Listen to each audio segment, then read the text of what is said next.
du Vietnam. Bah, ça fait déjà un mois et demi que je suis au Vietnam.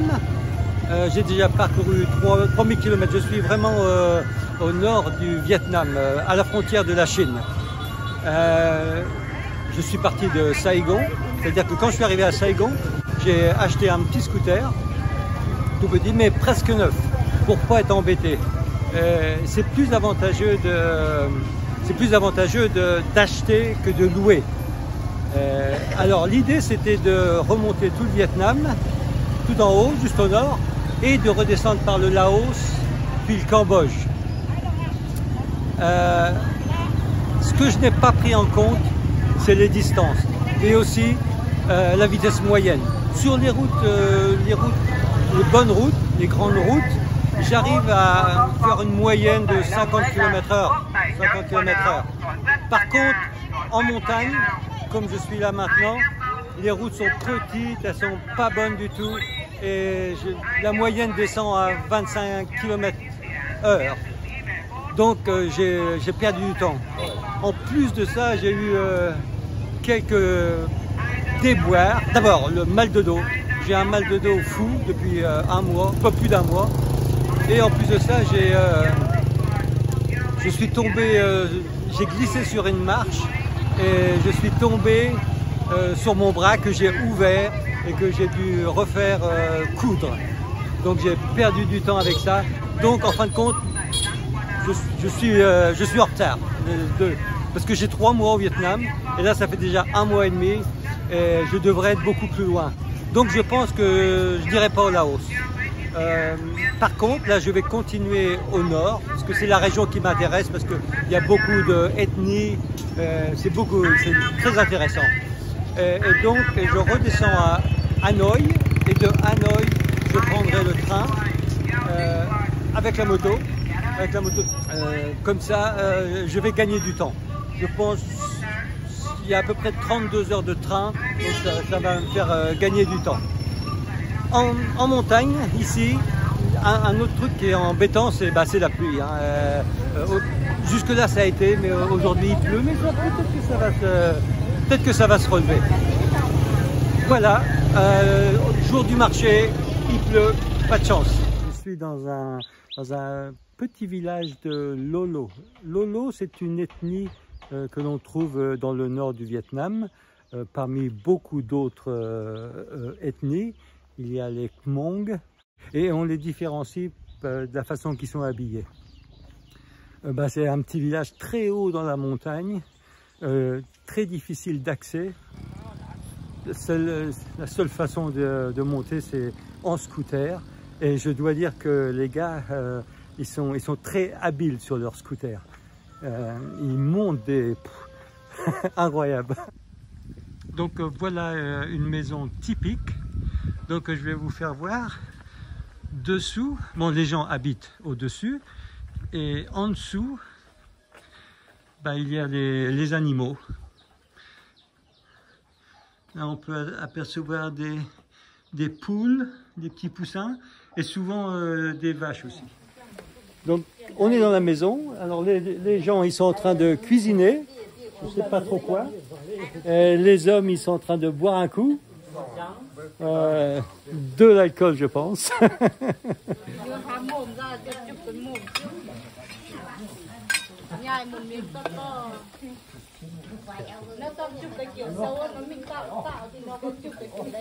Le baby, ils viennent de tuer le cochon. Je l'ai vu en vie il y a 5 minutes. En peu de temps, il est décarcassé et coupé en morceaux. Il est encore chaud.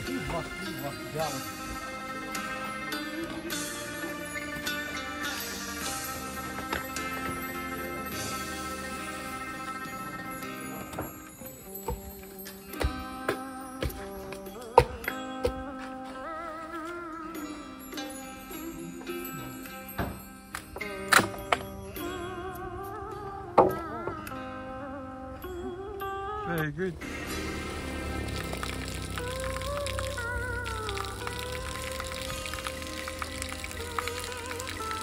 Xin chào.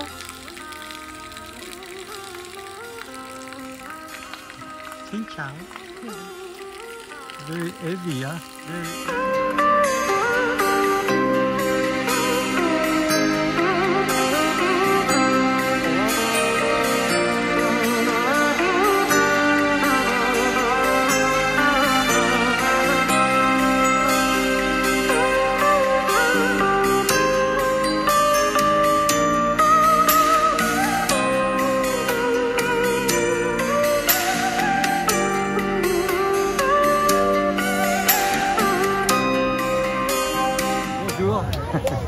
Alors là, je suis encore une fois dans un petit marché, mais il pleut pas. Alors là, je suis toujours dans le nord du Vietnam, mais à l'ouest. Donc j'ai traversé tout le nord du Vietnam en longeant la Chine, la frontière avec la Chine.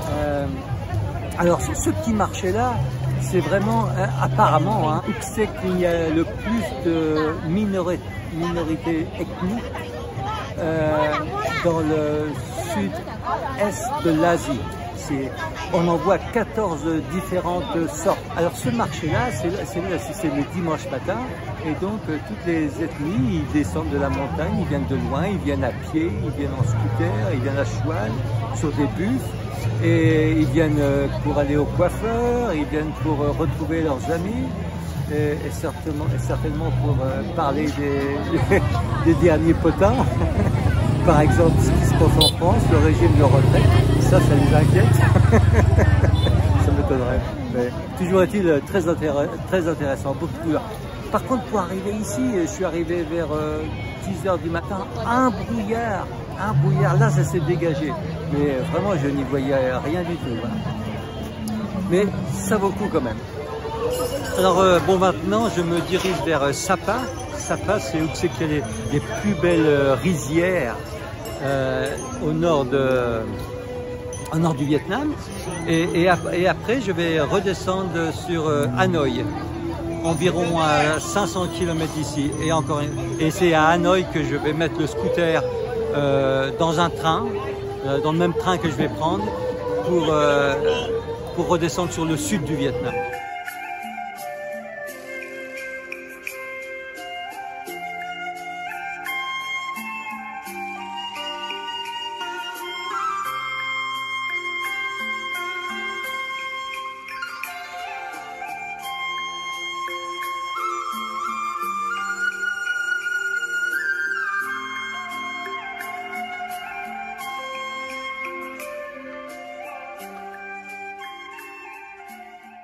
Bon, alors là, c'est une maison de monk.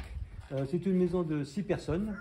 Le monsieur, il fait pour faire de la musique, c'est des instruments de musique. Alors on va rentrer. Il y a un feu ici pour faire la cuisine. Alors le lit, les gens couchent ici. Il y a un lit là.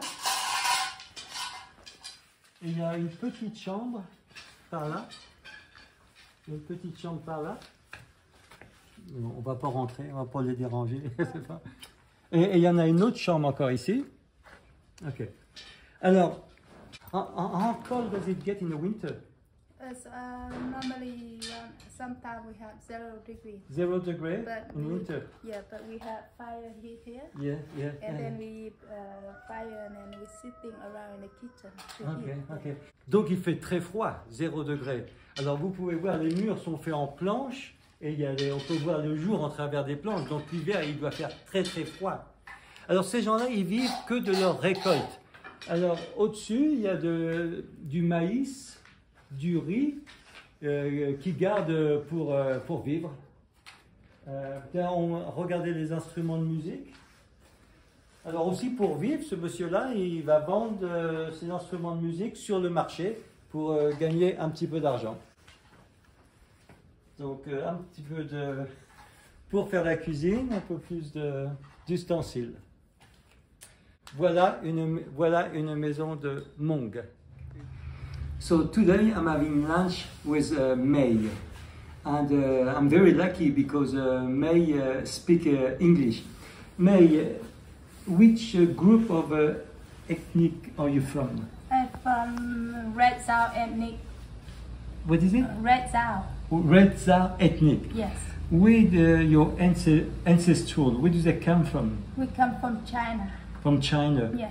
And in this region, is there many red Chao? Yes, a lot. Yeah. How many?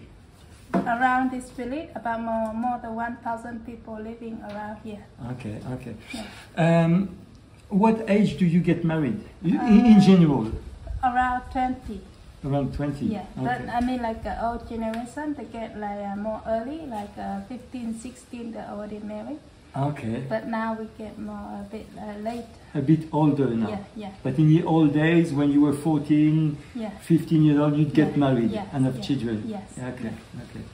And what are we eating? We've got some eggs, Chicken egg, and then this one is cabbage. cabbage, Yeah, this cabbage, tofu. and tofu. It's a vegetable also, but Vegetable? more, yeah, we make a little bit more sour. Okay, okay, Yeah, okay. yeah. Well, thank you, May, You're and we're gonna enjoy lunch. Party. So your your ethnic, can you marry into another ethnic? Yeah, we can maybe, but not very common. Why is that? Why isn't it? I mean, like we are different culture. They are different cultures. They was belong to Black among the. They follow the Buddhist or Catholics. Okay. So our tribe, my tribe, we not follow any religion. Okay. We just pray. We believe the ancestor.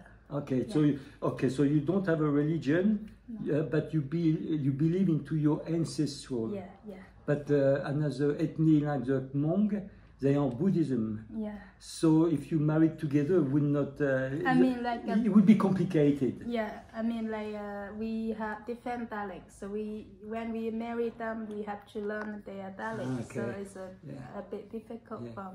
Yeah, every ethnic minorities have their own dialect and they don't understand each other. So it'd be very difficult to marry even for that because they would have to learn the other language. So it'd be complicated. Mhm. Yeah. Thank you, Mel. You're welcome. La plupart des gens qui habitent dans cette région très montagneuse sont des ethnies qui viennent de Chine ou de Thaïlande. Et franchement, ils vivent avec ce qu'ils peuvent cultiver. Et souvent, même sur les plus petites parcelles, franchement, ils utilisent un maximum de la terre caillouteuse pour pouvoir faire pousser quelque chose. Des fois, même pas accessible à un tracteur ou à un motoculteur. Donc, ils sont forcés de, comme on les voit sur cette image, même avec les bœufs, c'est très difficile. Et souvent, je m'aperçois que c'est beaucoup les femmes qui travaillent la terre. On voit derrière moi la maison des gens qui habitent, donc très haut dans la montagne. On les voit qui montent là. Franchement, une vie très difficile, je pense.